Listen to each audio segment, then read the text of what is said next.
Confirm করি, সেটা হচ্ছে আমাদের প্যানেলের নামটা হচ্ছে সবিনার সঙ্গে তারা না পাবে একটা না তিন।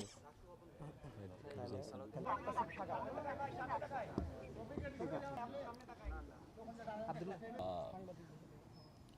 আশা করি শিক্ষার্থী এখানে শিক্ষার্থীদের লিখছে আর কি।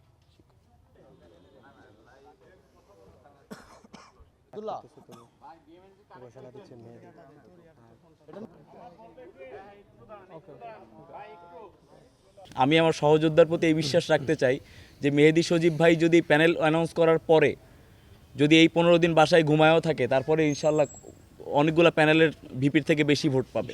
তো এখানে এটাকে ডামি বা এটাকে বি প্যানেল হিসেবে বলার তো কোনো সুযোগ আমি দেখতেছি না। বিশেষ করে 2 নম্বর ব্যাপার হচ্ছে যে তারা তাদের জায়গা থেকে সর্বোচ্চটা দিয়ে প্যানেল সাজাইছে, আমরা আমাদের জায়গা থেকে সর্বোচ্চটা দিয়ে প্যানেল সাজাইছি। আর একটা বিষয় যে বি টিম দিয়ে আলটিমেটলি এই জিনিসটাই একটা মানে লেম একটা এক্সকিউজ আমার কাছে মনে হয় যে বি টিম দিয়ে তারা কি জীবনে সেই প্যানেলটাকে ওন করতে পারবে সেটা জেতার পরে? যেটা ওন করতে পারবে না সেটা ডেফিনেটলি ছাত্র শিবির, আমার বিশ্বাস ছাত্র শিবির সেটা দিবে না।